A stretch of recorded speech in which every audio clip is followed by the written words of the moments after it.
This right here is awesome compost. It's stuff that I've made myself. It's stuff that you can't even buy from the store. If I take a gram of this, about half of that gram are living organisms, which is exactly what you want in the garden. And I've said in the past, there's absolutely no alternative to making your compost.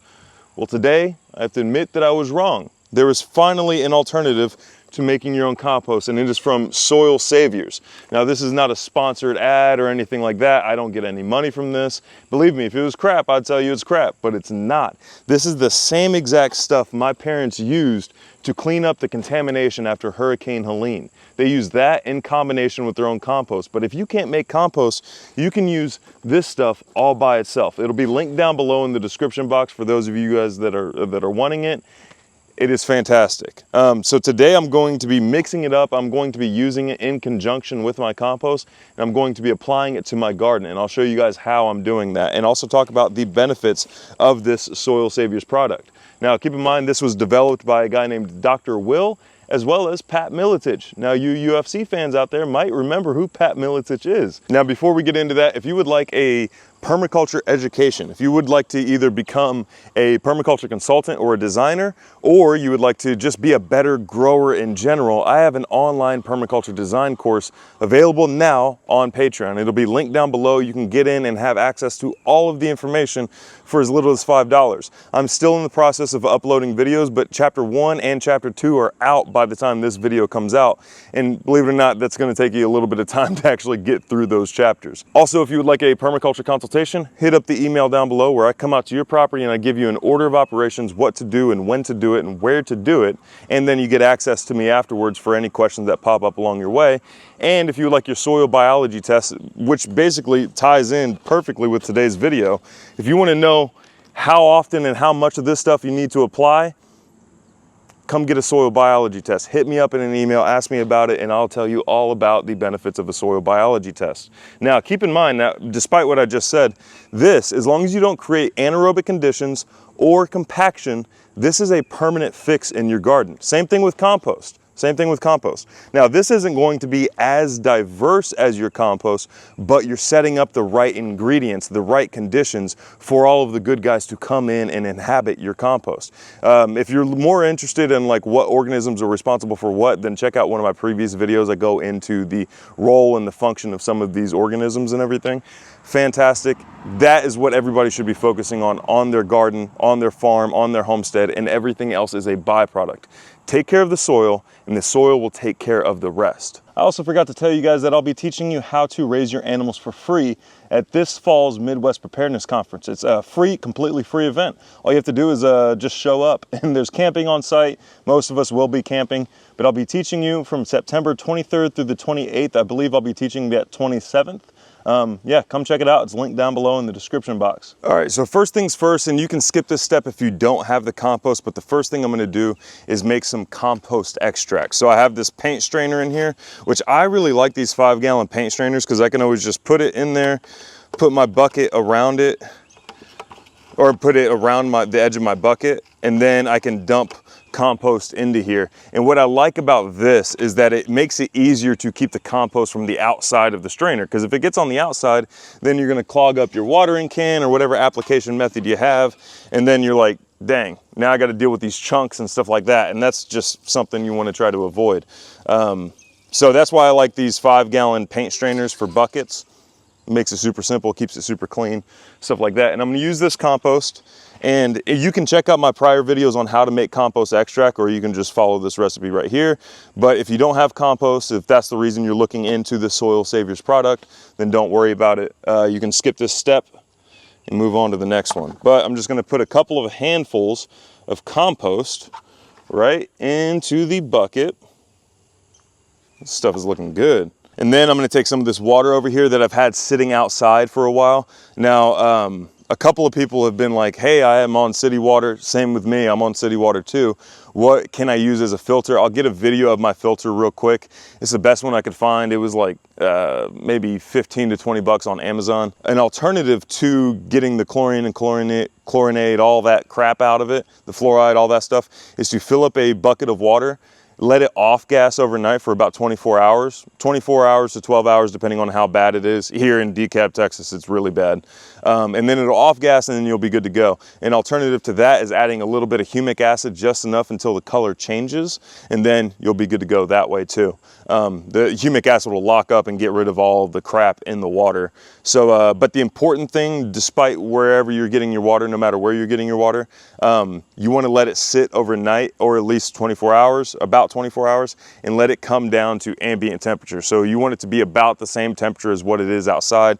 So that way you're not shocking your organisms whenever you dunk water or dump water into it and everything.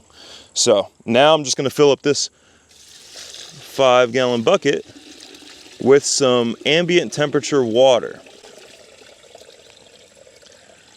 And now I'm just going to put my hand down in here and swoosh everything around. And remember, I'm doing this before I do this stuff right here, before I do the soil saviors. I want to get this established first because I am putting my hands down in it. Not saying that this would be bad or anything for you. It's just some of it could be a little intense, and if you have sensitive skin and stuff like that, then yeah, just do this part first, and then we'll mix up everything else with like a stick. So I'm just going in here and I'm just massaging the compost. I'm not squeezing it by any means, because then you're going to be squishing. Remember, there's living organisms in here, so you don't want to squish them. You just kind of want to swish the water around the compost, knock them off of the organic matter, and you're going to do this for about 30 seconds to a minute, anywhere near there. Now, if you're using smaller bags, then just do like 3 applications, but I was able to fit like pretty big handfuls in this one bag right here. That's another benefit of the 5-gallon mixer. But whatever you have is going to work. Just make sure that it's no finer than 400 microns. If it's finer than 400 microns, then you're going to be filtering out some of the beneficial organisms, and you want all of them. You want all of them. Now keep in mind, after I'm done with this over here, my chickens are going crazy. After I'm done with this, I'm going to throw this compost back into my compost pile and let it re-inoculate, which is pretty cool. So it's not even like one single compost pile is so doggone efficient for your homestead. That's why I say make the claims like one good compost pile can really fertilize easily like a 100-acre farm if used well. Now this 5-gallon bucket can also be diluted up to 20 times. So this one 5-gallon bucket can go and inoculate 19 other buckets, and then you fill up this with clean room ambient temperature water. And unlike some of your store-bought fertilizers and stuff like that, this compost extract is not something you're going to overdo. You're not going to get to a point in your soils where you're like, man, there's just too much doggone life in here. I need to do something about that. You're using nature, you're using biology to fertilize and provide for your plants the way nature does it. You're not using like synthetic fertilizers or chemicals or anything like that that's going to go and burn your plants. You don't have to worry about that with this stuff. But now I want to hold this and strain some of the liquid out. I want this to leak out just like this. There's still quite a bit of liquid all in this compost, and I want all that to come out.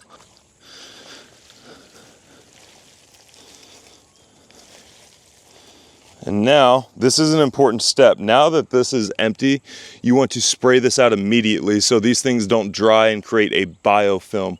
Biofilms occur whenever you have like organic matter or biology suspended in water, and then you let it dry on the surface. It's going to create this very thick film that is then going to require some sort of a degreaser or detergent or soap to break off.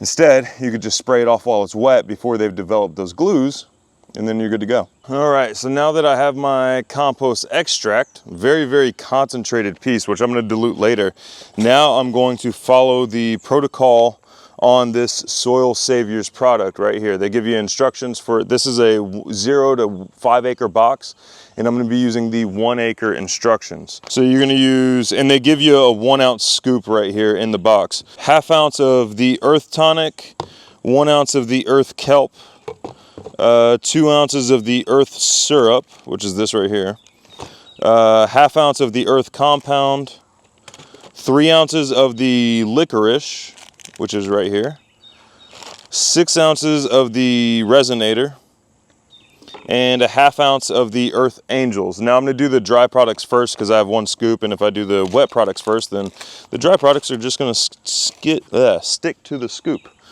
So I'll go ahead and do that real quick, and then we'll mix it up, and then I'll go ahead and dilute it with these other buckets over here. Oh crap, I thought this was gonna be a dry product. I just told you what I was gonna do, and then I did the opposite. I just did a wet product. There's 1. 3 ounces of licorice, so 3 of these scoops. Man, it sounds like I'm baking an earth cake, which now we're getting into the liquids.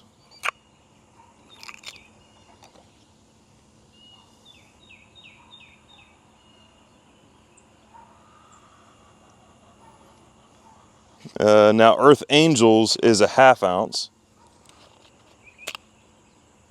Oh crap, it's a powder again. Don't do what I did, do better than what I did. That's in there, and then we'll be sure to knock the walls off and all the collected dust on there with the 6 ounces of the resonator, which is this stuff right here. Let me double check. Yep.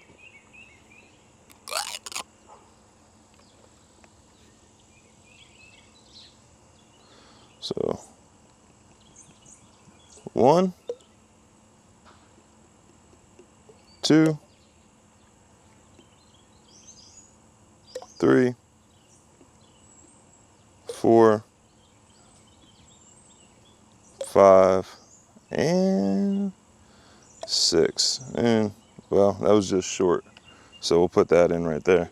And then I'm going to use this scoop to I'm going to swish it around in the water just to knock off any of the residual stuff on there. Now I'm going to find me a stick and mix this stuff up and go spray off my scoop. Now when you're mixing, keep in mind you want to do it kind of gently. Like, you don't want to be using like a power mixer or anything like that, because remember, there are living organisms in here and the organisms can go splat, so just keep that in mind. And then another mixing method is to pour it into 1 bucket and then pour it back into another bucket and then back and forth like that. That should mix things up pretty well. Now I'm going to pour it back and forth.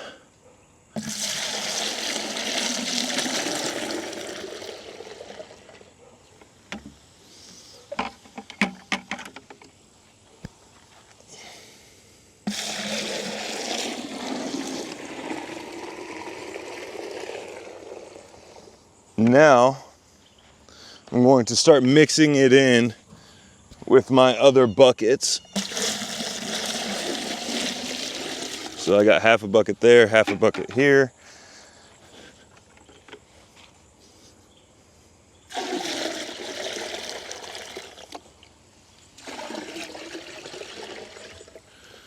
And then I'm going to pour some more water in here.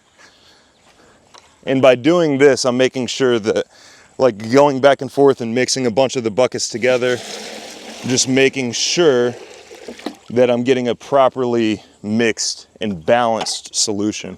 And there we go. Now I got 4 pretty evenly mixed buckets, as you can see here. About even. And that's just making it easier to carry. So now I'm going to bring it over to the garden. Now this garden bed has already been prepped for fall planting and everything. I stripped out, some of you might remember that I planted sweet potatoes over here. Well, they didn't work because the neighbor got some rabbits and then let them out, and then they started breeding everywhere, and now there's an army of rabbits in the neighborhood. And I've been slowly, as you guys know, it's hunting, it's rabbit season right now. So the sweet potatoes died. They got eaten by the neighbor's rabbits. Yeah. Texas. Anyway, now we're going to apply this stuff. So this garden bed has already been prepped. I cut out all of the, like the weeds, the plants. Actually, there weren't any weeds. There was just grass and then vegetation that was left over from the garden and everything. And then I put them in the aisles here. This I'm going to mow down with the mower with the bagger, and I'm going to use it as a green mulch here in a minute. But right now the bed is bare. It's been broad forked as well, which, if you're unfamiliar, this is a broad fork, and I'll be coming out with a video shortly how to prep your beds for fall growth and everything. So, man, that rooster hasn't been crowing the whole time until I came over here and started filming. And now I'm going to apply this stuff to my garden beds. Now, it's important to note that once you apply this, it's important to get something growing as soon as possible and to keep the beds moist. Now, I would water regularly until your either ground cover or your crops or something like that is covering the soil. After it's covering the soil, then you can water a little less often, because that living mulch or vegetation or plants is going to keep moisture conditions within your soil. So now I'm just going to water this stuff in.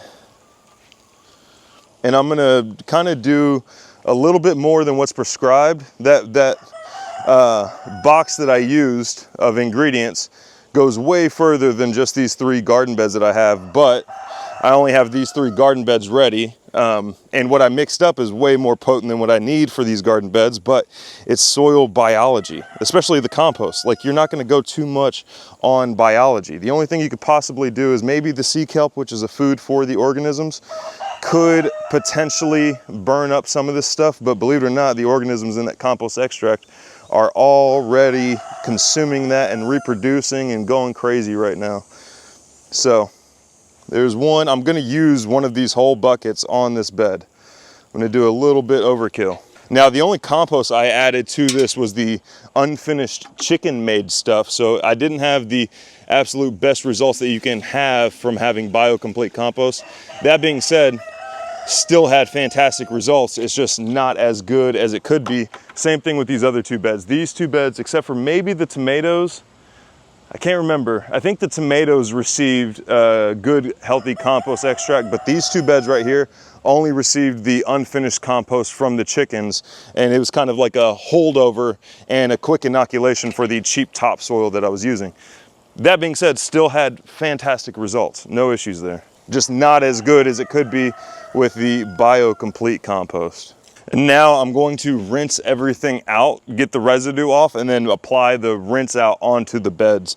So let me grab a hose real quick, which, keep in mind, the hose with the temperature it's at right now probably isn't the best, but I know that the first about 30 seconds of this spray is going to be a little warmed up because this hose has been sitting out in the sun.